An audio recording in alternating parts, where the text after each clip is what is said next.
Let's start with a simple, flat polygon. Now, watch what happens as we lift it straight up into the third dimension.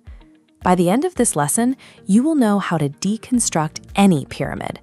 We are going to map out its internal and exterior heights and use those precise measurements to calculate exactly how much space it takes up and how much material it requires to build. To prove these concepts work, our final test will be applying these exact formulas to a physical structure, none other than the iconic Louvre Pyramid in Paris. Understanding these internal geometric mechanics is how we translate abstract math into tangible structural engineering. Let's go ahead and start with the basics. This diagram shows the anatomy of a pyramid. It is a polyhedron built from two main components, a polygonal base at the bottom and an elevated point at the top called the apex. The sides connecting them are the lateral faces, which are always triangles. This internal right triangle is our core mechanism, built from three lines. The apothem measures center to edge. The gold altitude h drops straight down to calculate volume. The crimson slant height L slides down the face for surface area. Mixing up h and L is a common failure point for students, but because they form a right triangle with the base apothem, you can always solve for a missing dimension by using the Pythagorean theorem, h squared plus a squared equals L squared. This image displays our pyramid unfolded to define the lateral area. It is the sum of just the side triangles, strictly excluding the base. To calculate it, we use the formula 1/2 times the perimeter of the base times the slant height. This diagram shows how we find the total surface area. We take the lateral area we just calculated and combine it with the area of the solid blue base. So surface area equals lateral area plus base area. Now that we have measured the 2D exterior wrap, we shift our focus to measuring the 3D capacity trapped inside. That is the volume.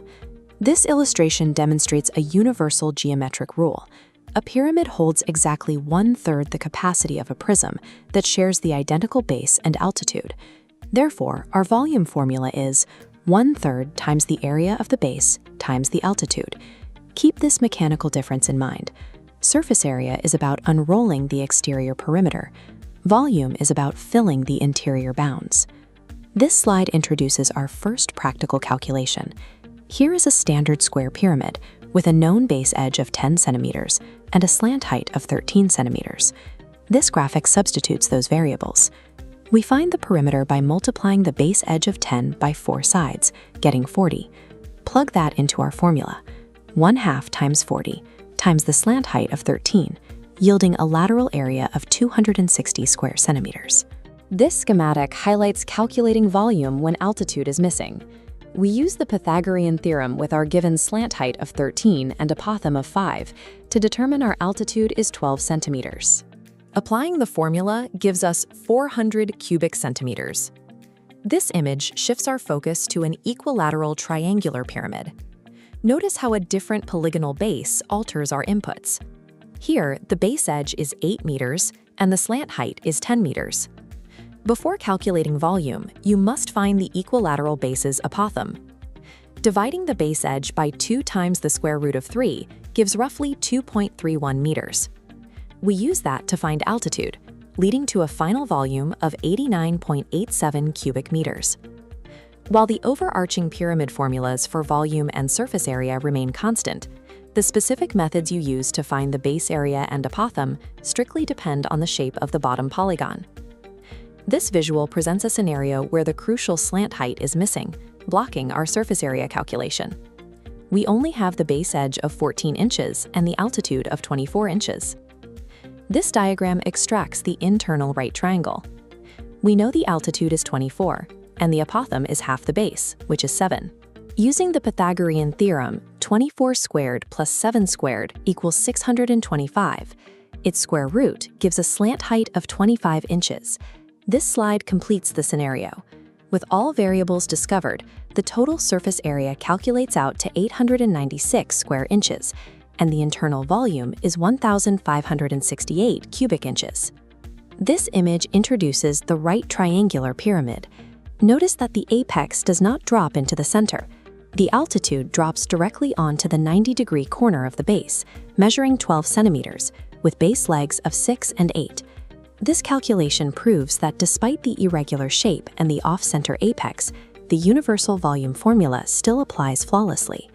1/3 times the base area of 24 times the height of 12 gives us 96 cubic centimeters. Internal geometric relationships, specifically the right triangle, provide the mathematical bridge to solve for missing dimensions in both regular and irregular solids. Let's apply these formulas to a real-world engineering problem. We are going to calculate the materials needed to construct the exterior of the Louvre Pyramid in Paris. This blueprint outlines our known structural dimensions. The structure has a square base with sides measuring 35 meters and an internal altitude of 21.6 meters. Our goal is to determine the lateral area to find out how much glass covers it. This graphic walks through the multi-step real-world calculation. We find the apothem of 17.5 meters, run the Pythagorean theorem to deduce a slant height of roughly 27.8 meters, and apply our lateral area formula. The result shows the structure requires 1,946 square meters of glass. This matrix is your complete formula reference guide for both square and triangular pyramids. Take a moment to screenshot this for your notes. Geometry is the structural language we use to build and measure the physical world. Master these internal triangles, and you can deconstruct any pyramid. Next time, we will apply these concepts to spheres.